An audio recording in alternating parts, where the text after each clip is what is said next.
엄마, 한국 수학여행 취소할 수 없어요? 차라리 집에 있을래요. 페루 리마 최고 부촌 라 몰리나의 명문학교 학생들은 분노했습니다. 작년엔 파리와 런던, 재작년엔 뉴욕과 로스앤젤레스를 다녀온 이들에게 한국이라는 목적지는 모욕적이었죠. 아시아 변두리 나라에서 뭘 배우겠어요? 하지만 그들이 서울에서 목격한 광경은 예상과 달랐습니다. 광화문 광장에 도착한 지 5초 만에 한 학생이 오열한 이유는 무엇이었을까요? 지금부터 페루 명문가 딸이 한국에서 깨달은 충격적인 이야기를 시작합니다. 시작에 앞서 좋아요와 구독 감사합니다. 안녕하세요. 저는 이사벨라 베가입니다. 페루 리마의 라 몰리나 국제학교를 다니는 17세 학생이었습니다. 저희 학교는 페루에서도 손꼽히는 명문 사립학교였고 대부분의 학생들이 부유한 가정 출신이었습니다. 매년 해외 수학여행은 저희에게 가장 기대되는 행사 중 하나였는데 항상 유럽이나 미국의 유명한 도시들을 방문했습니다. 작년 선배들은 파리의 루브르 박물관과 런던의 대형 박물관을 다녀왔고 재작년에는 뉴욕의 메트로폴리탄 미술관과 로스앤젤레스의 할리우드를 구경했습니다. 그런데 올해 발표된 목적지는 한국 서울이었습니다. 솔직히 말씀드리면 저를 포함한 대부분의 학생들이 크게 실망했습니다. 한국이라는 나라에 대해 알고 있는 것이라고는 북한과 인접해 있어서 위험할 수도 있다는 막연한 생각과 김치라는 매운 음식 정도였습니다. K-팝을 좋아하는 친구들도 몇 명 있었지만 대부분은 저처럼 한국을 그저 아시아 어딘가에 있는 작은 나라 정도로만 여겼습니다. 학부모들 사이에서도 불만이 터져나왔습니다. 연간 학비만 해도 상당한 금액을 지불하는데 왜 하필 한국이냐는 것이었습니다. 일부 학부모들은 학교 측에 목적지 변경을 요구하기도 했습니다. 하지만 학교에서는 특별한 교육적 의미가 있다며 계획을 번복하지 않았습니다. 저 역시 이번 수학여행에 대한 기대감이 거의 없었습니다. 친구들과 함께 한국에 가서 뭘 배울 수 있을지 의문이었고 차라리 집에서 편히 쉬는 것이 나을 것 같다는 생각까지 들었습니다. 출발 전까지도 한국은 제게 그저 일주일간 시간을 보내야 하는 의무적인 여행지일 뿐이었습니다. 가방을 싸면서도 별다른 설렘이 없었습니다. 평소 유럽 여행을 갈 때는 어떤 명품 매장을 들를지, 어떤 박물관을 관람할지 미리 계획을 세우곤 했는데 이번에는 그런 기대감이 전혀 들지 않았습니다. 한국에 대한 정보도 제대로 찾아보지 않은 채 그냥 가게 되면 알겠지 하는 마음으로 준비했습니다. 리마 공항에서 출발할 때도 마찬가지였습니다. 20시간이 넘는 긴 비행이 기다리고 있었지만 도착지에 대한 기대보다는 빨리 일주일이 지나가기를 바라는 마음이 더 컸습니다. 비행기 안에서 친구들과 한국에 대해 이야기를 나누었지만 대부분 추측에 불과한 내용들이었습니다. 그때의 저는 전혀 예상하지 못했습니다. 이 여행이 제 인생관을 완전히 바꿔놓을 경험이 될 것이라는 것을 말입니다. 드디어 인천공항에 도착했을 때 첫 느낌은 생각보다 공항이 크다는 것이었습니다. 하지만 그것만으로는 특별할 게 없었습니다. 세계 여러 나라에는 큰 공항들이 많이 있으니까요. 그런데 입국 심사장으로 향하면서부터 뭔가 다른 점들이 눈에 들어오기 시작했습니다. 가장 먼저 놀란 것은 바닥이었습니다. 수많은 사람들이 지나다니는 공항인데도 바닥이 거울처럼 깨끗하게 반짝이고 있었습니다.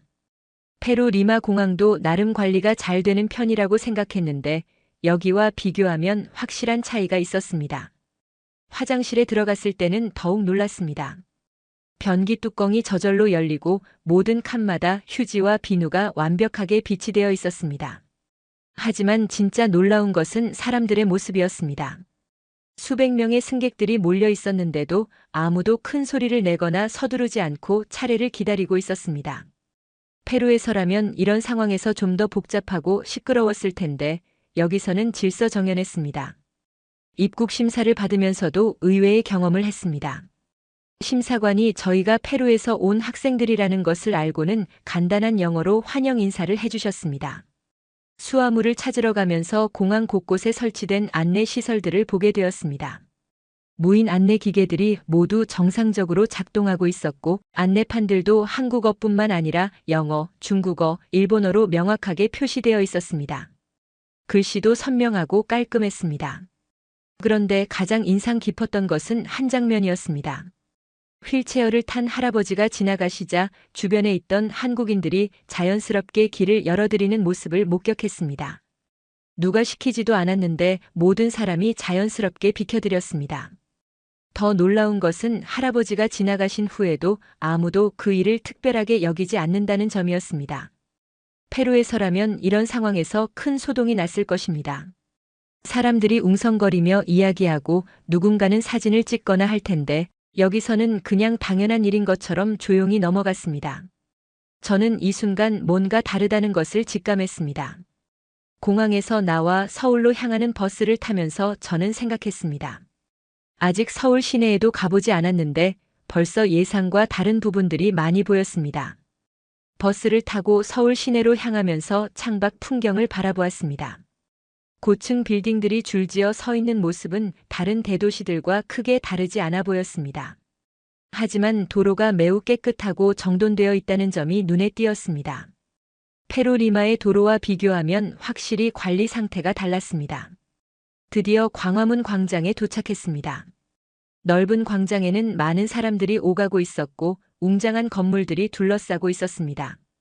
처음에는 그저 큰 광장이라는 생각뿐이었습니다. 그런데 광장을 걸어가던 중 한 장면을 목격하게 되었고 그 순간 저는 갑자기 눈물이 터져 나왔습니다. 할머니 한 분이 유모차를 끌고 가시는 젊은 엄마에게 벤치 자리를 양보하시는 모습이었습니다. 그런데 놀라운 것은 그 다음이었습니다. 젊은 엄마가 할머니께 정중하게 인사를 드리며 고마워하는 모습, 그리고 할머니가 다시 웃으시며 아이를 보고 기뻐하시는 모습을 보았습니다. 이 모든 과정이 5초도 채 안 되는 시간에 일어났는데 그 짧은 순간에 담긴 따뜻함이 저를 울게 만들었습니다. 페루에서도 어른이 젊은 사람에게 자리를 양보하는 일이 있습니다. 하지만 대부분 당연하게 여기거나 대수롭지 않게 넘어가는 경우가 많습니다. 그런데 여기서는 서로에 대한 고마움과 배려가 자연스럽게 표현되고 있었습니다. 양보하는 사람도 양보받는 사람도 모두 진심으로 기뻐하고 고마워하는 모습이었습니다. 친구들이 제가 갑자기 우는 것을 보고 놀라서 이유를 물었지만 저는 한참 동안 말을 하지 못했습니다. 어떻게 설명해야 할지 모르겠더라고요. 단순히 자리를 양보했다고 울었다고 하면 친구들이 이해할까요? 하지만 저에게는 정말 충격적인 순간이었습니다. 그 후에도 광장에서 비슷한 장면들을 계속 목격했습니다. 어린아이가 뛰어다니면 자연스럽게 비켜주는 사람들, 노인분이 지나가시면 먼저 인사드리는 젊은이들, 서로 부딪힐 뻔하면 미안하다며 인사하는 모습들이었습니다. 이 모든 것들이 특별해 보이지 않을 수 있지만 저에게는 완전히 새로운 세상이었습니다.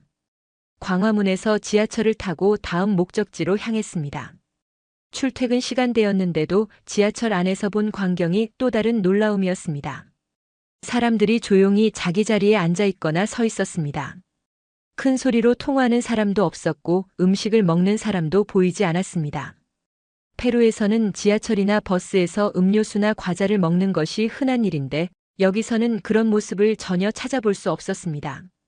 더욱 인상적이었던 것은 지하철이 역에 도착할 때의 모습이었습니다.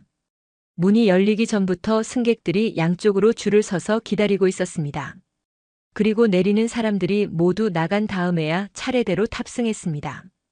이런 질서정연한 모습은 페루에서는 상상하기 어려운 일이었습니다. 페루에서는 문이 열리면 너도 나도 밀고 들어가는 것이 당연한데 말입니다. 지하철 안에서 가장 놀랐던 장면은 노약자석에 관한 것이었습니다. 러시아워임에도 불구하고 노약자석 여러 자리가 비어 있었습니다. 젊은 사람들이 서 있으면서도 그 자리에 앉지 않고 있더라고요. 그러다가 할머니 한 분이 타시자 한 학생이 자리를 양보하려고 했습니다. 그런데 할머니께서는 괜찮다며 사양하셨습니다. 학생은 계속 앉으시라고 권했고 할머니는 괜찮다고 하시는 상황이 5분 정도 이어졌습니다. 결국 할머니가 앉으셨는데 그 학생은 정말 기뻐하는 표정이었습니다. 마치 자신이 뭔가 좋은 일을 한 것에 대해 진심으로 만족하는 것 같았습니다. 이 과정을 지켜보면서 저는 의문이 들었습니다. 왜 서로 이렇게 배려하려고 하는 걸까요? 페루에서도 노인분들께 자리를 양보하는 일이 있지만 이렇게까지 정중하게 주고받는 경우는 드뭅니다. 보통은 양보하면 고맙다고 하고 끝나는데 여기서는 양보하는 사람과 양보받는 사람 모두가 서로를 진심으로 배려하고 있었습니다. 지하철에서 내려 다음 장소로 향하면서 저는 계속 생각했습니다. 이런 모습들이 우연히 본 것일까요? 아니면 한국 사회 전체가 이런 식으로 돌아가는 걸까요? 앞으로 며칠 더 있어 보면 답을 알 수 있을 것 같았습니다. 다음 목적지는 청계천이었습니다. 도심 한복판에 이런 개울이 흐르고 있다는 것 자체가 신기했습니다. 페루 리마에서는 도심에서 이런 자연스러운 물길을 보기 어렵거든요. 청계천을 따라 걸으면서 또 다른 놀라운 장면들을 목격하게 되었습니다. 처음에는 단순히 예쁜 산책로라고 생각했습니다. 많은 사람들이 여유롭게 걸어 다니고 벤치에 앉아 쉬기도 하고 아이들이 뛰어놀기도 했습니다. 그런데 자세히 관찰해 보니 정말 특별한 일들이 벌어지고 있었습니다. 한 시민이 바닥에 떨어진 쓰레기를 주워서 멀리 있는 쓰레기통에 버리는 모습을 봤습니다. 자신이 버린 것도 아닌 쓰레기를 말입니다. 그리고 또 다른 사람이 바람에 날린 휴지를 쫓아가서 주워 담는 모습도 목격했습니다. 이런 일들이 한두 번이 아니었습니다. 여러 사람들이 자연스럽게 공공장소를 깨끗하게 유지하려고 노력하고 있었습니다. 더 놀라운 것은 아무도 이런 행동을 특별하게 여기지 않는다는 점이었습니다. 쓰레기를 줍는 사람도 당연하다는 듯이 하고 지켜보는 사람들도 별로 놀라지 않았습니다. 마치 모든 사람이 이 공간을 자신의 집처럼 여기고 있는 것 같았습니다. 페루에서라면 이런 상황이 어떨까요? 공공장소의 쓰레기는 청소부가 치우는 것이라고 생각하는 사람들이 대부분입니다. 자신이 버리지 않은 쓰레기까지 치우는 사람은 정말 드뭅니다. 그런데 여기서는 그런 일이 자연스럽게 일어나고 있었습니다. 청계천을 걸으면서 저는 계속 의문이 들었습니다. 왜 자기 것도 아닌데 치울까요? 아무도 시키지 않았는데. 왜 그럴까요? 그리고 이런 행동이 어떻게 이렇게 자연스러울 수 있을까요? 이런 질문들이 머릿속을 가득 채웠습니다. 어떤 아주머니가 벤치에서 일어나시면서 자신이 앉았던 자리 주변을 깔끔하게 정리하시는 모습도 봤습니다. 휴지 하나, 머리카락 하나까지 꼼꼼히 치우시더라고요. 다음에 앉을 사람을 위한 배려였습니다. 이런 작은 배려들이 모여서 청계천 전체가 깨끗하게 유지되고 있다는 것을 깨달았습니다. 셋째 날에는 서울의 한 고등학교를 방문할 기회가 있었습니다. 한국 학생들과 함께 수업을 듣고 급식도 먹어보는 체험 프로그램이었습니다. 처음에는 그냥 한국 학교가 어떤지 구경하는 정도로 생각했는데 급식 시간에 또 다른 충격을 받게 되었습니다. 1,000명이 넘는 학생들이 한꺼번에 식사를 하는데도 질서정연하게 진행되었습니다. 각 학급별로 차례가 정해져 있었고 모든 학생들이 그 순서를 자연스럽게 지켰습니다.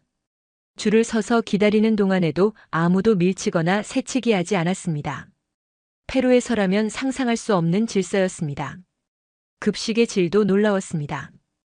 영양사가 짠 균형 잡힌 메뉴였고 맛도 훌륭했습니다. 그런데 이런 급식이 학생들에게 무료로 제공된다는 사실이 가장 충격적이었습니다. 페루에서는 사립학교라고 해도 이런 수준의 급식을 제공하는 곳이 많지 않거든요. 하지만 진짜 놀라운 것은 급식을 먹은 후였습니다. 모든 학생이 자기 식판을 직접 정리하고 있었습니다.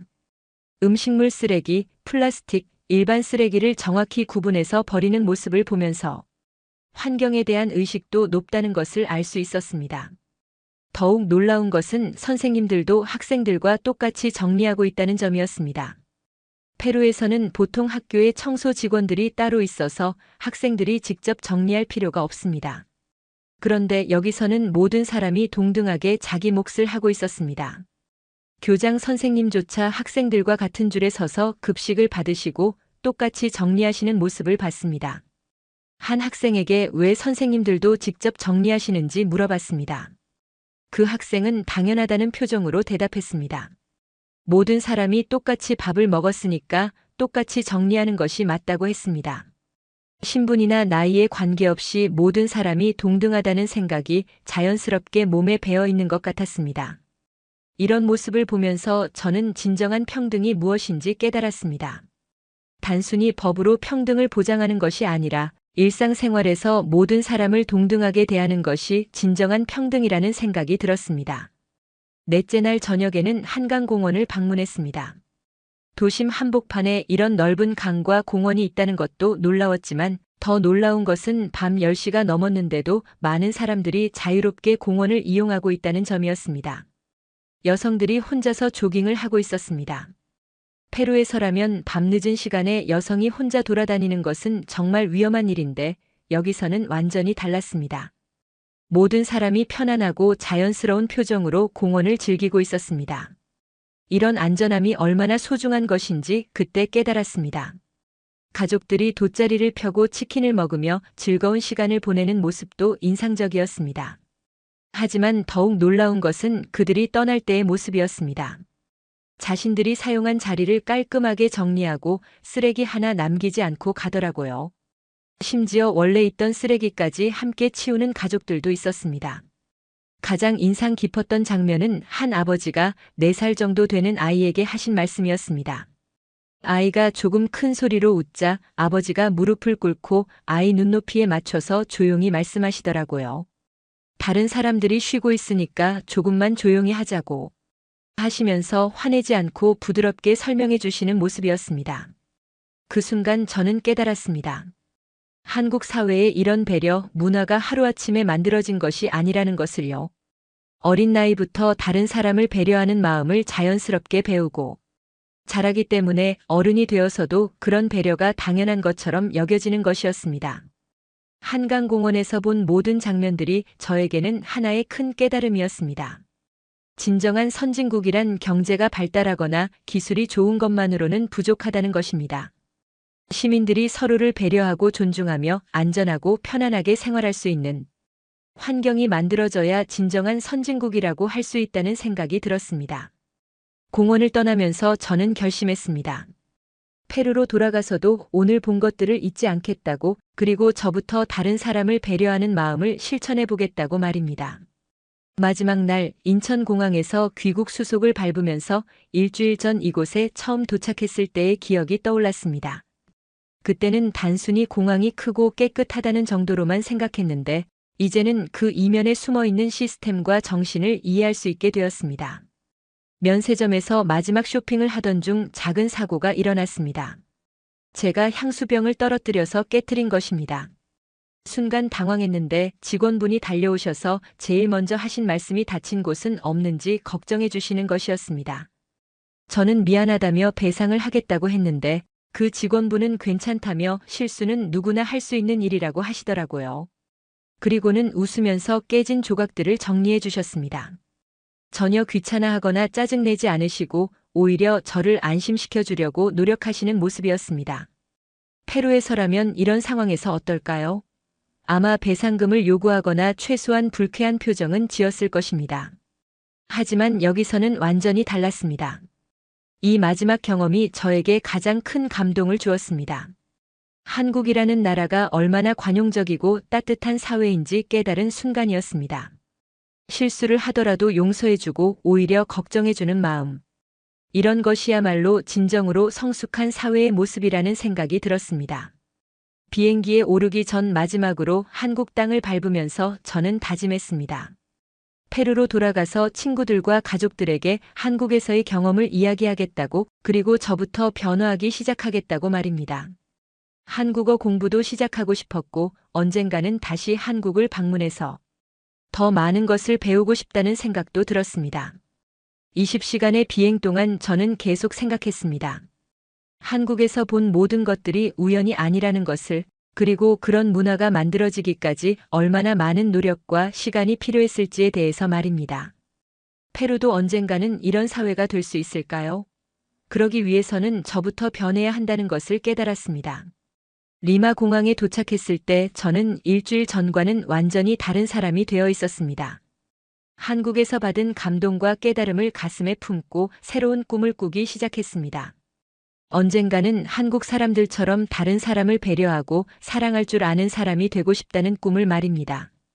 페루로 돌아온 후 저의 일상은 완전히 달라졌습니다. 가장 먼저 시작한 것은 한국어 공부였습니다. 인터넷에서 기초 문법을 찾아 배우고 한국 드라마를 보면서 실제 표현들을 익혔습니다. 처음에는 어려웠지만 한국에서의 좋은 기억들이 동기가 되어 꾸준히 할 수 있었습니다. 학교에서도 변화가 시작되었습니다. 점심시간에 친구들이 식판을 그냥 두고 가려고 할 때 저는 한국에서 본 것처럼 직접 정리하기 시작했습니다. 처음에는 친구들이 왜 그러냐며 의아해했지만 제가 한국에서의 경험을 이야기해주자 점점 함께 참여하는 친구들이 늘어났습니다. 복도에서 쓰레기를 발견하면 자연스럽게 주워서 쓰레기통에 버리는 습관도 생겼습니다. 한국에서 청계천에서 본 시민들처럼 말입니다. 선생님들께서도 제 변화를 알아채시고 격려해 주셨습니다. 작은 변화였지만 의미가 있다고 생각했습니다. 가족들에게도 한국에서의 경험을 자세히 이야기해 드렸습니다. 특히 어머니께서는 제가 그렇게 감동받은 이유를 이해해 주시며 우리도 조금씩 실천해 보자고 하셨습니다. 식당에서 식사 후 자리를 깔끔하게 정리하고 공공장소에서는 조용히 하려고 노력하기 시작했습니다. 6개월 후 저는 한국대학의 교환학생 프로그램에 지원했습니다. 한국어 실력은 아직 부족했지만 열정만큼은 누구에게도 지지 않았습니다. 다행히 합격 통지를 받았고 1년 후 다시 한국 땅을 밟을 수 있게 되었습니다. 두 번째 한국 방문은 첫 번째와 완전히 달랐습니다. 이번에는 단순한 관광객이 아니라 학생으로서 한국 사회를 더 깊이 이해하고 경험할 수 있었습니다. 한국어로 현지 학생들과 대화하며 그들의 생각을 직접 들을 수 있었고 한국 사회의 더 많은 면을 발견할 수 있었습니다. 지금 돌이켜보면 그 일주일간의 수학여행이 제 인생을 바꾼 가장 중요한 경험이었습니다. 한국이라는 나라를 통해 진정한 선진국의 의미를 배웠고 사람이 어떻게 살아야 하는지에 대해서도 깨달을 수 있었습니다. 그리고 무엇보다 세상을 보는 눈이 넓어졌다는 것이 가장 큰 수확이었습니다. 지금도 저는 계속 배우고 있습니다. 한국에서 배운 배려와 존중의 정신을 페루에서도 실천하려고 노력하고 있고 주변 사람들에게도 그 소중함을 전하려고 합니다. 언젠가는 페루도 한국처럼 서로를 배려하고 사랑하는 아름다운 사회가 되기를 꿈꾸며 살아가고 있습니다. 오늘 사연은 여기까지입니다. 페루 명문학교 학생이 한국에서 깨달은 진정한 배려 문화 스토리 어떠셨나요? 사연의 주인공에게 응원의 댓글을 남겨주세요. 지금까지 감동정거장에서 사연 전해드렸습니다. 사연이 마음에 드셨다면 좋아요와 구독 부탁드립니다. 시청해주셔서 감사합니다.